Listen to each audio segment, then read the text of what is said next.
నీ పొరుగువాన్ని ప్రేమించుము. ఎంతమందికి తెలుసు? అందరికీ తెలుసు. నిన్ను వలె నీ పొరుగువాన్ని ప్రేమించమనే ప్రధానమైన ఆజ్ఞని చాలామందికి క్రైస్తవులుగా పరిశుద్ధ లేఖనాన్ని వెంబడిస్తున్న ప్రతి ఒక్కరికి తెలుసు ఈ వాగ్దానము, ఈ ఆజ్ఞ. మరి కట్టడను ఈ నియమము దేవుడిచ్చిన మాట సెలవిచ్చిన రీతిగా నీవు నేను వెంబడించగలుగుతున్నావా? ప్రేమించగలుగుతున్నామా? నిన్ను ఎలాగైతే ప్రేమించుకుంటావో, నన్ను నేను ఎలా ప్రేమించుకుంటున్నాను, ఇతరులను కూడా నేను ప్రేమించాలి. నన్ను నేను ఎలాగైతే నా క్షేమాన్ని, మేలును, ఆశీర్వాదాన్ని, దీవెని చూడగలుగుతున్నాను, ఇతరుల దీవెన కూడా చూచే రీతిగా దేవుడు ప్రేమించమంటున్నాడు.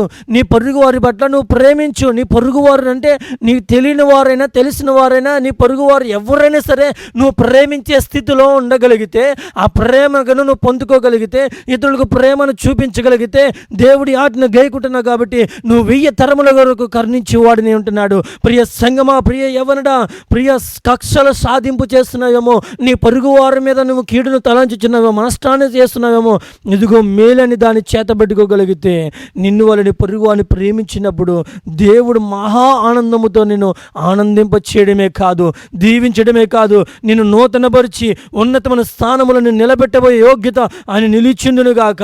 అటువంటి మేలైన దీవెన, ఆశీర్వాదం మీరు నింపబడాలి, దీవింపబడాలి, పొందుకోవాలి. నీ పొరుగువాన్ని ప్రేమించినప్పుడు గొప్ప యోగ్యకరమైన స్థితి నీకు ఇవ్వబోతున్నాడు. నీకు వైరాగ్యంలోనికి రా. ఇదిగో నీ పొరుగువారిని ప్రేమించే కృప మనకు అనుగ్రహింపబడాలి. నువ్వు ఇతరులను ప్రేమించిన రీతిగానే, నీ కుటుంబాన్ని ప్రేమించిన రీతిగానే, నీ రక్త సంబంధం ప్రేమించిన రీతిగానే నీ పొరుగు వారిని కూడా ప్రేమించు. కుల మత భేదము లేకుండా, ధన భేక్ష భేదము లేకుండా నువ్వు ఇతరులను ప్రేమించగలిగితే, నీ పొరుగువారిని ప్రేమించగలిగితే, దేవుని ప్రేమ నీలో నిలిచి ఉంటుంది.